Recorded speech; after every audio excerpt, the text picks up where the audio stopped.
Come on, there we go. Nice. Alright, so hello beautiful people. No coffee, cardio, and sex again, just BB and T. This thing's a little bit low. Let me raise it just a tad bit. But, anyways, don't mind the scraggy face and scraggy hair. I'm trying to grow out the hair, and then the scraggy face. I've been trying to move out to my apartment the past few days, but it hasn't been working out. So anyways, enough about that. Let's get into the topic of this video. This video right here is going to be a little bit touchy, so it is. It's going to be about eating disorders, binge eating, and bodybuilding, fitness industry, and kind of like how the bodybuilding world and then the fitness industry world can kind of create them, especially in younger people such as myself. I'm currently 20 years old, and then also not younger than me, even teenagers from like the ages of 13 and up, I'd say, maybe even younger. If it goes younger than that, that's absolutely wild. Probably does in some cases, to be honest. But anyways, as always, timestamps in the description, that way you guys can see what I'm covering, what I'm talking about. I do want to say this right out the beginning. This is going to be more so about my experience with it, and I'll give my tips, what has helped me recover from eating disorders in the past. And so this is all about my experience. I'm not a doctor, nothing like that. This is a very touchy subject, and it's a very serious thing. So again, I'm not advising you to do this, I'm not telling you to do this, I'm just giving my experience, simply put. Anyways, again, timestamps in the description. Let's get started. So the reason I'm making this video is because I've been seeing it pop up a lot recently with it being summer, people trying to cut down, and it seems like there's a lot of people competing in bodybuilding for the first time. Especially just lately, it seems like it's been that way. It includes me as well. I competed in my first bodybuilding competition back in March of this year. And I saw there's one influencer that I just started following a week ago, and because of his video about binge eating, actually, where he opened up, and his name is, it slipped my mind. It's damn, I'll throw it up on the screen. It slipped my mind, but I completely forget. I've just started watching him about a week ago, and I like his content, so I do. But he talked about it, his experience, and how it's going for him coming out of his first show. And there's also other influencers and other bodybuilders such as Zach Jennings and people like that who also have touched on it as of recently as well, coming out of their first shows, gaining like 40 to 50 pounds in a month or two. So it's definitely a very serious thing, and something I've experienced, something I'd like to talk about. So without further ado, no more holding off, let's get started. So I have a little sticky note here. This might be a long video, so again, timestamps in the description. Throw up pictures and stuff like that as well. Let's see, we'll start with the start of basically my bodybuilding career, I guess you could say, whenever I got started. So I started weightlifting and losing weight. I was a former fat kid, started losing weight whenever I was 12 years old, dieted down really quickly to a pretty healthy 13-year-old, was into weightlifting, liked Arnold Schwarzenegger and stuff like that. I was not influenced by anything at this point, so in terms of eating and stuff, I just kind of ate healthy, trained, enjoyed myself, and tried to progress. I was not tracking calories or anything like that. This lasted up until about the age of 14 years old. I took like a really big deep dive into YouTube and everything with like, Athlete X and Jeff Nippard and tracking macros and all that fun stuff. So I started tracking macros. But again, I was not influenced by anything because I was pretty much doing everything on my own, and I did not care at the time. So no eating disorder at this point. I was tracking calories and just being healthy. Then we get into like the 15 to 16 years old. I started social media, and in order to try to keep up with, people on steroids that were like 19 years old, keep in mind I was 15, I didn't know any better, who were shredded year-round, or appeared that way, I started dieting, started cutting down, and I was like, alright, I gotta cut down, gotta diet. I restricted myself from eating food with my parents, restricted myself from all that kind of stuff, and this is where the eating disorder, my first experience with an eating disorder, kind of started. I remember, so I diet down, so I would, and I get down to a certain body weight, and the next day, I guess you could say, one day I'll just end up falling off, and that would create a roller coaster of just, 3 days in a row of just falling off, eating a ton, having pancakes for breakfast, and then going off at night. I remember I I think this is a long time ago, but I remember I would bring back like a peanut butter and jelly sandwich to my room, and my mother, being as caring as she is, she always comes to say goodnight. She came back, she saw the peanut butter and jelly, me sitting there on my bed with like my stomach hanging out, bro.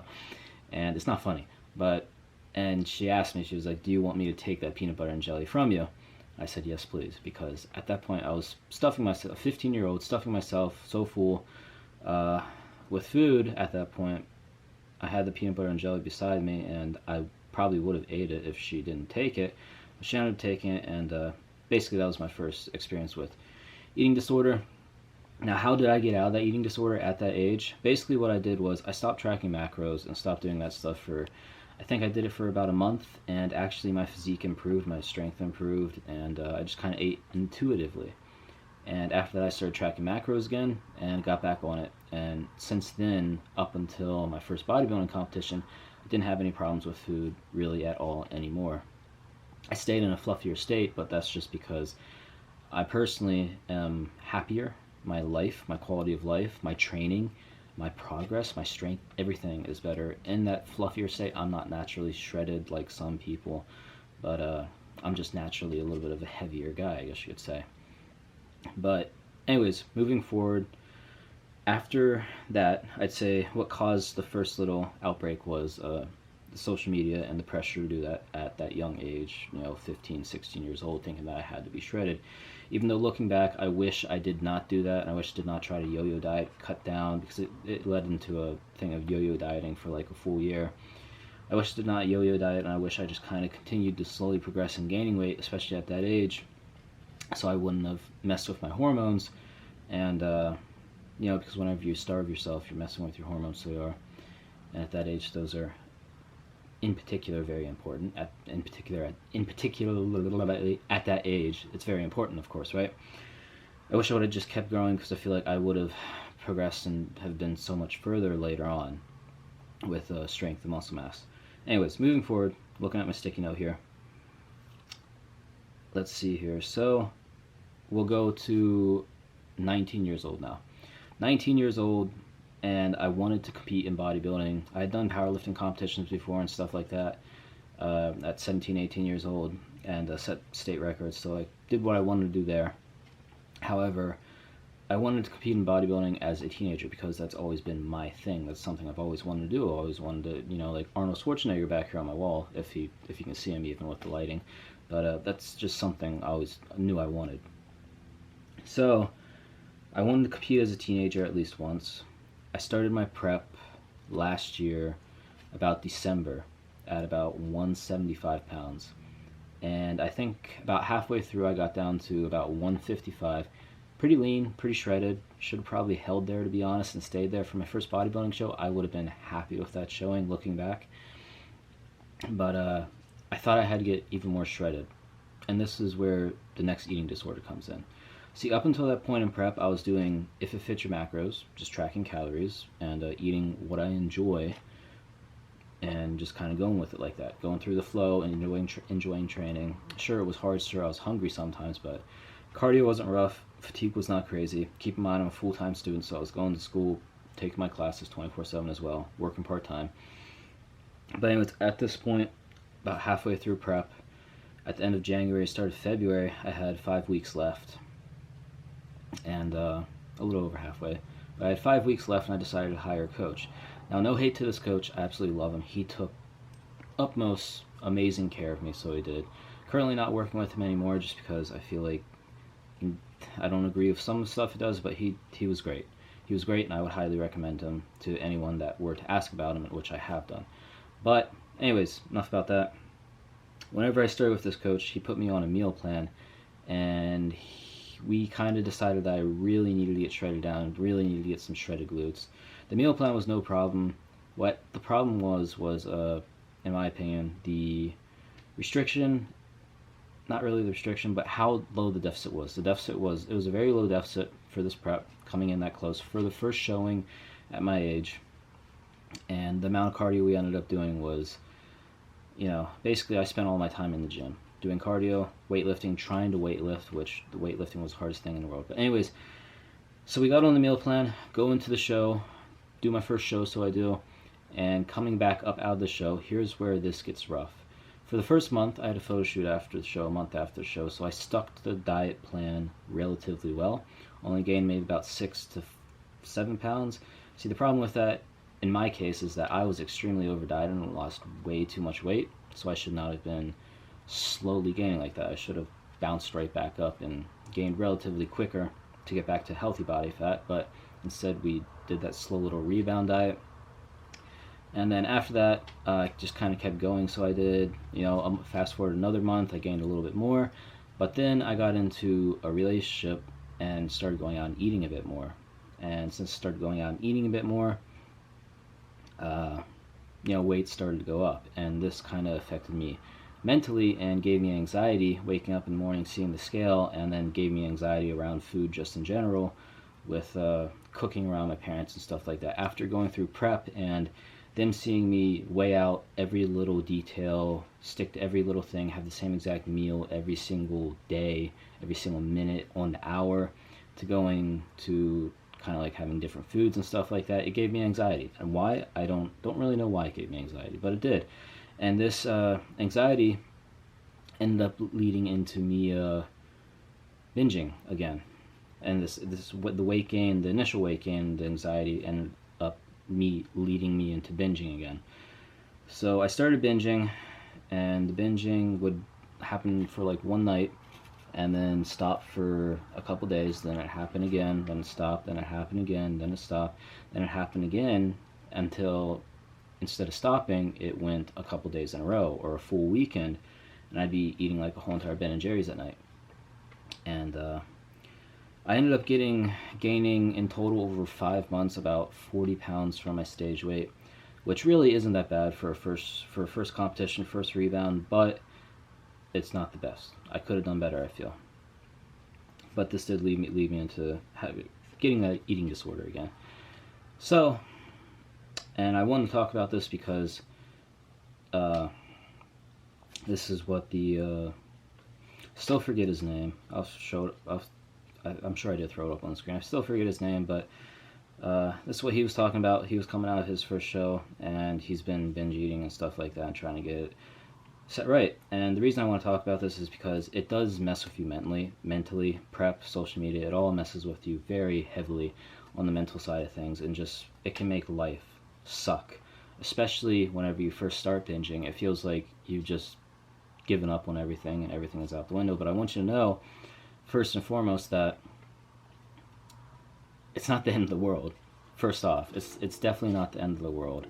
There's always comebacks, there's always stuff you can do, and your physique, your 1 or 2 binges, or even a freaking week-long binge, it's not going to end the world. It's not the end of your life. You can get back up, you can recover from it. It's, just get back up and push forward the next day, friend, because this really, really just opened my eyes, so it did, and kind of got me back to where I need to be mentally for what I want to do, because I want to bodybuild and I want to powerlift. I want to be within the sport just because I love it. It gives me, it makes me happy. So the binge eating kind of ended me in that way, is what kind of made me feel like it ended me in that way as well, because I was like, how can I bodybuild if I'm doing this? But basically he told me, he reminded me to realize my goals and remember why I do what I do, why I did what I did, what I've been doing since I was 12, 13 years old. And also realize that everybody struggles, everybody has problems, everybody has setbacks, and it does not matter if I'm, binging. It doesn't matter. Nobody freaking cares except for myself. It does not matter what I'm eating. It doesn't matter. Whenever I say it doesn't matter, it matters, so it does. But the thing is that the anxiety kind of like takes over for me whenever it comes to the binge eating side of things, and it reminded me that nobody fucking cares at all. Nobody fucking cares except for yourself. So there is no one that's forcing you to eat this food. There is no one that is telling you you can't eat this food. There is no one pushing this on you or making you do something that you don't want to do. So he reminded me that if I really want to you know, be in bodybuilding and stuff like that, then you have to take it serious. I mean, you have to take it seriously, and you gotta stop fucking around with yourself, throwing yourself a pity party, and trying to make feeling like you're the victim for yourself. Because at the end of the day, like I already said, it's our own decision. Nobody decides to do this stuff for us. It's our own decision. You make your own decision. So, anyways, that was my quick little rant on eating disorders, binge eating, and stuff like that. I don't know if this video was any help to anybody. I'm just kind of giving my experience.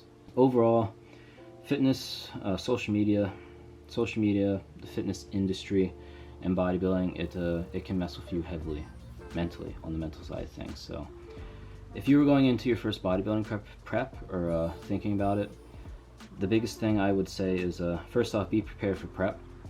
Prep can be, just have the mentality for it. If you have the mentality for it, prep's easy. It's smooth. You just have to go train, diet, and push through it. And that's the easy part once you get the mentality down. But have a plan for after the prep. Have a solid plan in place and ready to go. And I think that was another problem on my side with my first bodybuilding show, is that we didn't necessarily have a plan of what we were going to do. We just kind of went with the flow and I don't know, what's the word I'm looking for? Just kind of like, I don't freaking know, man. Threw balls at the wall? I don't know. Basically, we didn't have a set plan in place, which we should have for like the first month or two coming out of it. But anyways, that's enough of my rant. My coffee's cold now. I don't think I took a single sip of it. Now I have, but hope you guys enjoyed this video. One more tip, actually. One last little tip is, whenever it comes to the foods that you're eating and you're dealing with binging, always have something healthier to the side. So whether that's a 5-calorie Jello, or something like protein ice cream. I guess you say protein ice cream can fill you up to hell and back. Look at some Greg Doucette protein ice cream videos, or have oatmeal or something like that. So basically, instead of having binge foods, and if the foods that you know you binge on, for instance me, I know that nuts and crackers are very bad for me, because first off, nuts are high in calorie and I love those dishes. So I don't keep them around. Simply put, don't keep the binge foods or the temptations around, and instead have the healthy alternatives, stuff that'll fill you up on the side. One thing I would recommend for oatmeal, if you like oatmeal like me, and you need to really fill yourself up, then get some rice cauliflower and throw in the oatmeal, and it goes a long way, so it does. Also fiber supplements help fill you up. And then there's one more thing I wanted to say.